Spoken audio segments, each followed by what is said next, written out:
Bonjour, voici la 8e vidéo. Elle traite du rôle de ces médicaments dans la gestion de l'agitation, des benzodiazépines et de la dexmédétomidine.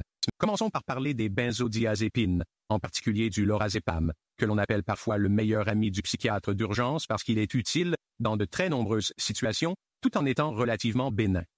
Il est assez bien toléré par la plupart des patients, surtout lorsqu'il s'agit d'un médicament ponctuel, dit PRN, en cas de besoin. Nous constatons que les benzodiazépines ou le lorazépam constituent souvent notre meilleure intervention lorsque nous ne disposons pas de beaucoup d'informations sur le patient et que notre évaluation diagnostique n'est pas claire.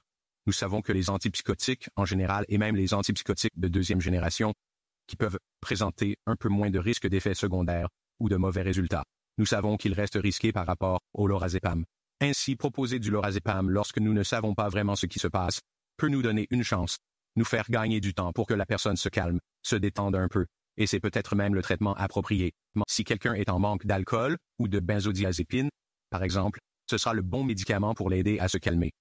Il s'agit également de s'assurer que nous donnons à quelqu'un la possibilité de nous donner un meilleur temps pour prendre une décision sur le diagnostic et sur l'intervention thérapeutique à long terme, sans les risques que nous voyons dans les antipsychotiques. Il faut savoir que nous pouvons proposer du lorazépam par voie orale. Et parfois, j'ai entendu des membres du personnel venir me voir pour me dire que ce type avait vraiment besoin d'une injection de lorazépam.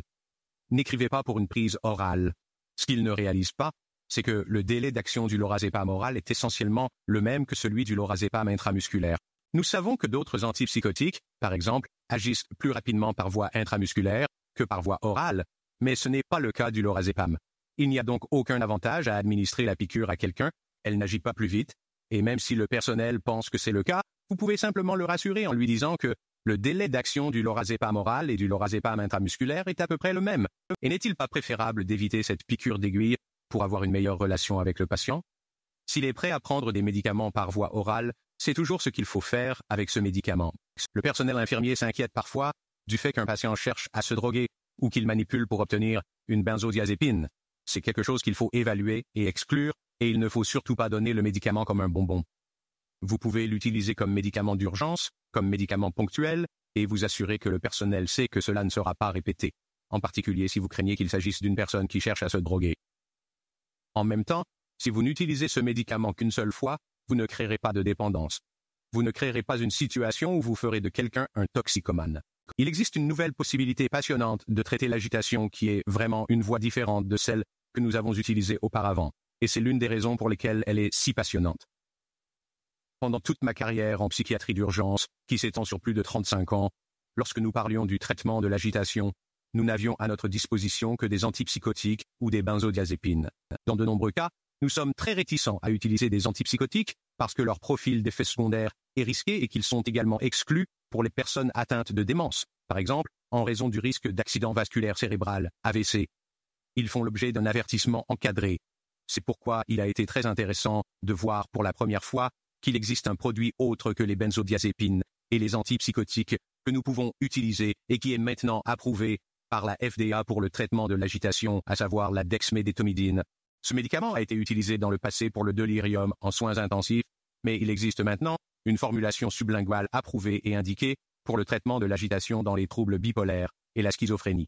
Il s'agit d'une fine pellicule à dissolution orale que l'on peut proposer aux patients. Il ne s'agit pas d'un médicament coercitif. Il ne s'agit pas de maintenir le patient au sol et de lui mettre le produit dans la bouche. Vous lui dites, voici ce film, mettez-le dans votre bouche, il va se dissoudre très rapidement. Ils peuvent boire un jus de fruits ou un verre d'eau avec. On constate une amélioration très nette des échelles d'évaluation de l'agitation en l'espace de quelques minutes, généralement 20 à 30 minutes. 30. L'échelle PEC est la plus couramment utilisée pour déterminer la réponse au traitement de l'agitation dans les études pharmacologiques.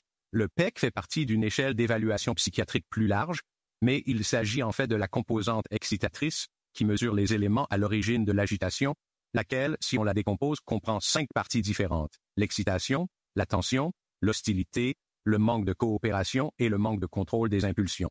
Et pour ces 5 composants différents, nous constatons une amélioration en utilisant cette nouvelle approche, ce film oral de dexmédétomidine. Et ce qui est bien, c'est que le risque d'effet secondaire est très faible. Le plus courant est la somnolence, ce que beaucoup de gens considèrent comme une bonne chose plutôt que comme un effet secondaire. Occasionnellement, dans un très petit nombre de cas, moins de 5%, on observe des vertiges ou une hypotension orthostatique.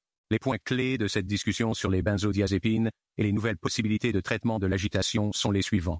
Premièrement, les benzodiazépines sont utiles dans de nombreux aspects différents de l'agitation, en particulier lorsque nous n'en savons pas beaucoup sur le patient ou sur les causes de l'agitation.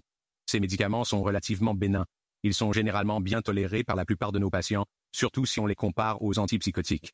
Ensuite, la dexmédétomidine est une nouvelle option disponible pour le traitement de l'agitation dans une formulation de film sublingual avec un mécanisme d'action complètement différent, et elle s'est avérée efficace pour l'agitation chez les patients atteints de schizophrénie et de troubles bipolaires. Il est donc très agréable de disposer d'une nouvelle option pour le traitement de l'agitation.